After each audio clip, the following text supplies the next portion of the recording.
Molly, and hello everybody. This is Steve Dewan. And this is Deana Moore. And we're going to start with our presentation right now. So when you ask a child to draw a picture of a home, they universally draw the same image. And, you know, we don't live in that idealized, simplified box. But what if we could? And what if that home could evolve with our as they evolve? That would be the ideal home of our dreams. When thinking about this challenge, if you take a look at three things, you can still have a functional and beautiful smaller home that lives large. One being optimizing space that was otherwise forgot about in a place that's maybe only holding air, and how do you make that functional? Two being simplifying on both the macro and micro scale to create a space that feels larger. And third being how one home can evolve to serve its owner as their life changes. So go back, there we go. So what we have here are two boxes. One's for you and your family to live in, and one's for your cars and your stuff. But let's focus on the one for that you and your family are going to live in. How can we build a better box? An elegant box to live in, and because it's simple in form, it's cost effective and therefore attainable. So if we go to the floor plan here, we've got a 1,500 square foot plan that includes a bedroom, a bathroom, a den, a loft, a two-car garage, and an outdoor covered space. If we focus on the macro, on the first level, certainly for efficiency, we have great room living. And great room living requires that you have an open plan, but most importantly that it furnishes well. You can have a very large area, but if it doesn't furnish properly, you're not doing anybody any good. So this open great room plan furnishes properly. It borrows light from 2 to 3 sides, so that's good for opening the space up. It's also good, it's green, because then you can introduce cross ventilation across the home. It has good indoor-outdoor connectivity between the great room and the outdoor room, which is covered, so that can work in multiple climate zones. And notice on the photograph, the black wall. I mean, don't be afraid of color, and especially black. Black can create good contrast or connectivity, as shown in this the slide. The outdoor room also offers the opportunity to increase the feeling of the width of the lot. The rear yard is relatively narrow, but by expanding left and right, it opens up, and then you can continue the kitchen from the indoor room to the outdoor room to expand the usable space. We've got 2 bedrooms down, one that can operate as an office, and then there's hall storage that ultimately can convert to an additional powder, or as we'll see as we work our way through the program here, it can become a 3/4 bath. And then what we've got is some exciting volume at the front of the home. It adds drama and a good, strong visual connection between the 2 floors, and it can function in multiple ways, whether it's a bedroom, a fun playroom, or a couple offices up there. Behind that is, it's kind of hidden, but there's some unfinished storage space over the outdoor room. So that was the micro space. If we start to look into the micro areas, we can focus on a bathroom. So this image of a bathroom is something that represents how a very simple space can feel larger.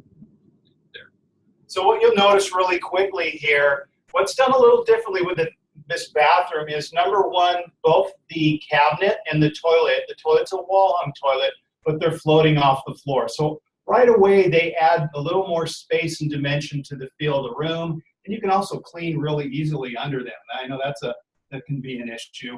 What you'll also notice here is that the continuity,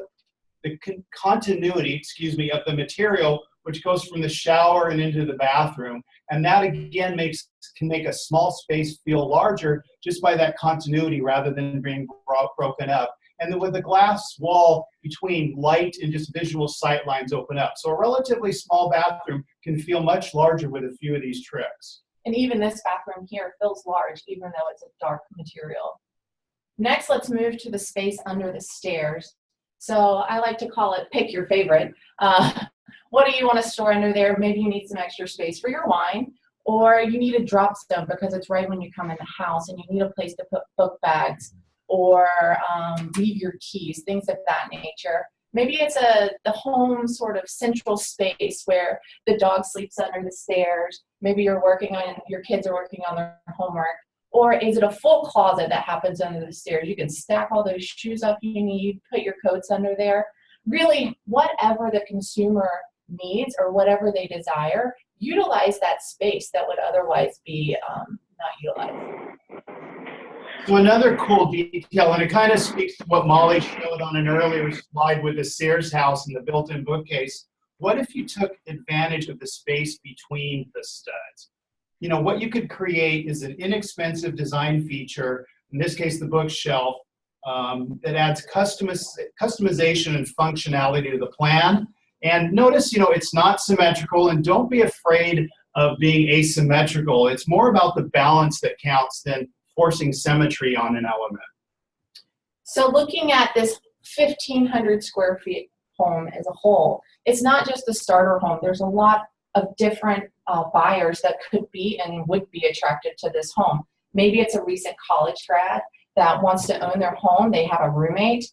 Maybe it's a young couple and they want to use the den as an office, or they love to entertain, so they use that loft upstairs as an entertainment space. Maybe it's a single parent and the den downstairs becomes a child's bedroom and upstairs becomes a game room or a homework room.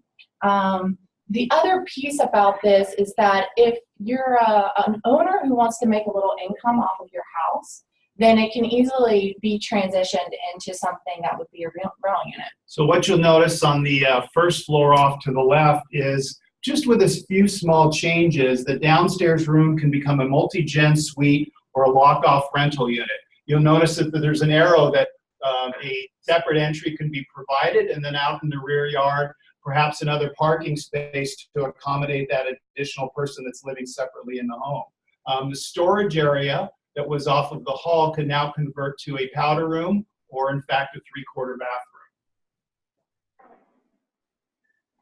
Recently, I heard about a unit where there was a multi-gen suite very similar to this, and two different families went in on the mortgage and they split the mortgage. The multi-gen suite, they made a few minor changes and the families were friends and they figured out a way with the builder in order to split their mortgage. So one family lived in the main house and one family lived in the rental unit. And I feel like this just shows that the desire to own a home isn't going anywhere, and consumers today are willing to get really creative in order to have that American dream. So this type of forward thinking and adaptability can help inspire first-time home buyers to get out of their current pattern of buying used homes and buy a new home. This home can also evolve with its owner's life, as we talked about a little earlier.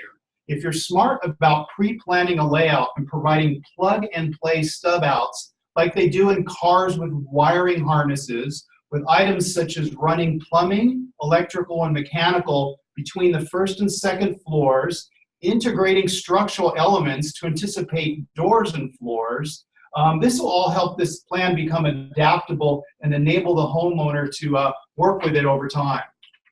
So let's look forward. Let's say this house was bought by a college grad. They lived in it for a few years. Their roommate moved out. Maybe they got married. Maybe they're ready to have kids. They need a little bit more space. They need the house to adapt. How could that happen? So with today's do-it-yourself mindset, you know, they could run down to the local hardware store, Home Depot, and buy some floor joists, some floor finish material. And then what they would do is as the blue just came up on the second floor, they'd fill in the volume space and they can add additional square footage. Now that additional square footage can now, with pre-planning as we talked about, it can convert to, in this case, a master bedroom suite, a secondary bedroom, 2 bathrooms, again with all the stub out and plug-ins, and a couple of closets, and we still have the unfinished storage space to tap into a little bit later. So it's that plug and play mindset.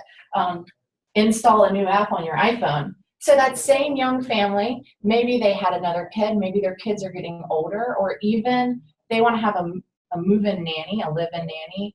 And in a lot of scenarios, that's what's happening today. Their parents are getting older. Maybe the grandparents need to move in. how can the house continue to evolve with their lifestyle?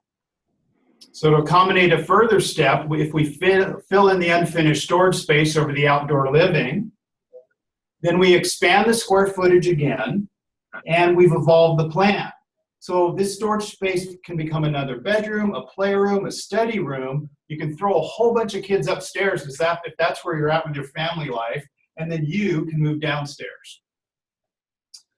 So far this evolutionary plan has been presented as a single-family detached plan, but it's also designed to morph. So if we're talking at an SFD range of about 8.5 homes per acre, it very easily duplexes up. That takes you to about 9.5. And then, in fact, if you put it in a series of row town configuration, you can move into the 10.5 units an acre mode. So you can see it's very, very adaptable, not only in its plan, but in the community or the planning aspect of what this home can create in a neighborhood.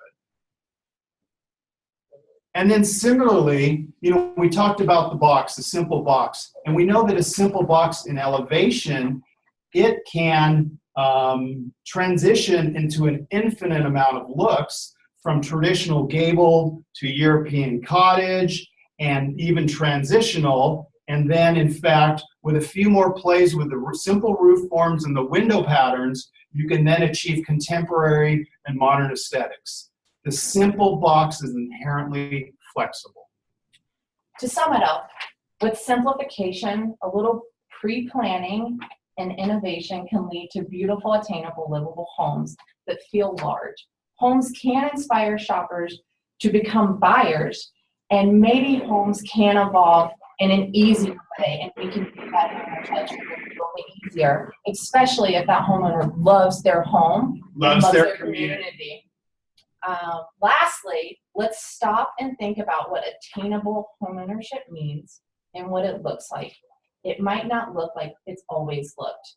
It might require some creativity and adaptability to work in your market in an efficient way. Molly, I'll turn it back over to you. Thank you, Rice. That was awesome. It just highlights, I love